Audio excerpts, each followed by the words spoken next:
Here is Amelia Conley. Amelia is the daughter of Russell and Paige Conley. She is graduating from LDBell High School. She plans to attend the University of Mary Hardin-Baylor to major in early childhood education. Our next graduate is Josiah Greenwood. Josiah is the son of Nehemiah and Tigress Greenwood. He's a homeschool graduate and he plans to attend Texas A&M to major in engineering. Our next graduate is Lacey Hansen. Lacey is the daughter of Eric and Kathy Hansen. She is a graduate of LDBell High School and she plans to attend the University of North Texas to study criminal justice and pre-law. Our next graduate is William Lucas Jr. William is the son of William and Kalinda Lucas.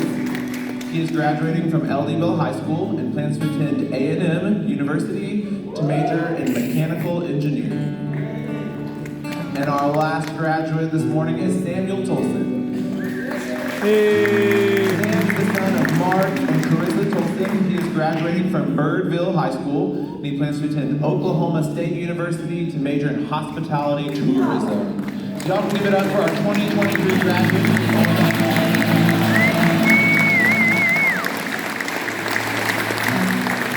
Graduates, y'all can turn to face me for a second. I was thinking through, you can change this, William Lucas Jr.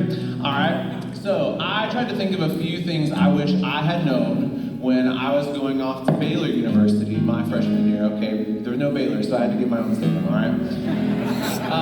Proverbs talks a lot about having wisdom, and I lacked a lot of that my freshman year of college. And so the few things I would encourage y'all to do as you go off into your next season of life is one, to find a home church. For those of you who do not know the congregation, throughout this year we've sent our seniors to different churches on certain Sundays so that they can start to learn what it means to choose a new home church, because for a lot of them, this church was selected for them by their parents who raised them. And there's a huge drop-off when you go off to college of people who do not find a church home. And so I encourage y'all to find that, because I did not have that, and I felt the effects of that. Two is to find Christ-centered friends. I had no standards of the people that I chose to be my community when I got to college, and I felt the effects of that, of not having people spurring me on and encouraging me in my walk with the Lord, which brings me to my third one, which is to not bear your burdens alone. I tried to be everyone's helper and let no one help me, and I was hurting and alone inside because I let no one else bear my burdens. You were not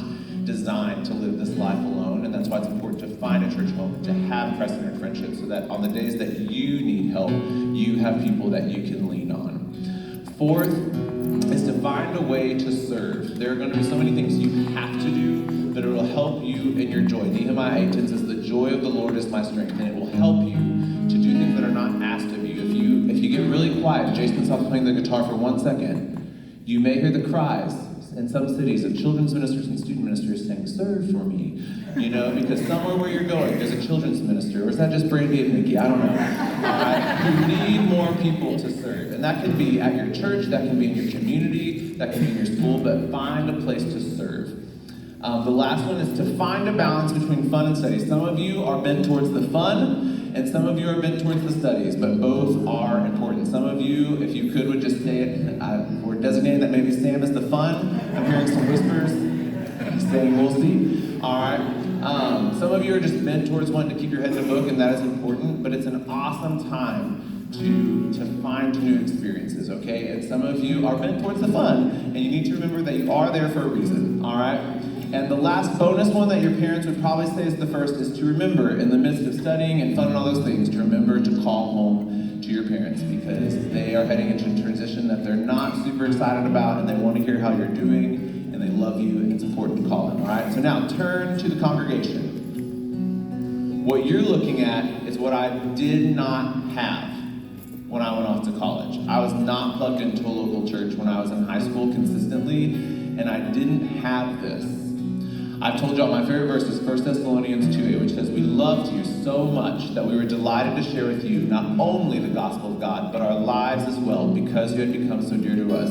This church hopes that you have clung to and understand the foundations and the importance of the gospel, but you are also dear to this church, and they have loved sharing life with you. I said this morning with our volunteers, This is the only time in the life of a church I can think of where we all just deem it acceptable that our members just leave. Between here and there's about 20 graduates leaving. And if any other time 20 members of the church were leaving, we'd be like, wait, let's talk about this. But we understand that this is a necessary and normal part of life. But it is exciting because we can't wait to see what the Lord does in your life. But it's also bittersweet because you are loved by this church and you are dear to us. And so we're so excited to see what God has in store for you in your next endeavors. At this time, I'm going to ask that family members, and if you have a relationship with one of these graduates up here and you would like to come lay hands, we're going to pray over our graduates this morning just as a charge. Because in the book of Acts, it talks about to go and make disciples, right?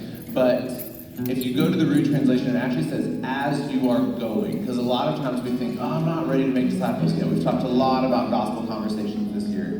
But as you are going in this next season of life, you are to make disciples in your dormitories, in your classes, and to be a light to others. And so we want to charge our seniors this morning because they're heading on to mission in the next season of their life. So I invite people who are family or have relationships with these students to come forward and pray over our students this morning as I lead us in prayer.